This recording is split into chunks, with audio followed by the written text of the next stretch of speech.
अच्छा चाकरी कोठी मिलिला नाई बा कौन पाई मु केमती कहबी चाकरी मिलिले तो मुंड टेंशन है आगु छाड़ खाया होची घरे कहते मटन आनिब किछि बुझी पारुनी मटन खाइले हबो माछ फाछ खाइले हबनी ना जानू मासे ହେଲା ଘରେ ଆଇଁଷ ପଶିଲା ମଟନ ନ ଖାଇଲେ ଭଲ ଲାଗିବନି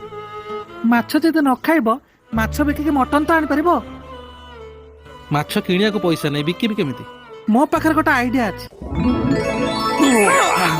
ମାଛ ନା ବାଳ ଅଛି 1.5 ଘଣ୍ଟା ହେଲା ପାଣି ଭିତରେ ବୁଡିକି ଅଛି କହିଲା ମାଛ ଧରିବ ମାଛ ବିକିକି ମଟନ କିଣିବ କି ବାଜେ କଥା ମୁଁ କଣ ମୋ ପାଇଁ ଆସିଥିଲି ମୁଁ ତମର ପାଇଁ ଆସିଥିଲି ଏବେ କଣ କରିବା 1.5 ଘଣ୍ଟା ହେଲା ପାଣି ଭିତରେ ବୁଡିକି ଦରାଣ୍ଡୁଛି ପଡୁନାହିଁ କାହିଁକି ଏବେ ପରା ତୁ ମତେ ନାଲି ଆଖି ଦେଖଉଥିଲୁ ଶଳା ଗରିବ କେହି ଦେଖିନାହାନ୍ତି ଚାଲ ପଳେଇ ଆନାଲେ ଲୋକ ଦେଖିଲେ ହସିବେ ରୁହ ମୁଁ ଯିବି ଲୋକ ହସା ହବା କଥା ଇଲେ ବୋଇଲ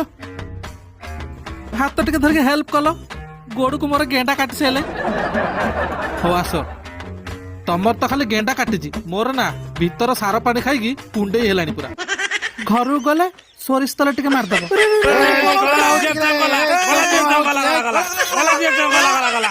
ତୁ ଝାଟିଆ ଟାକିରେ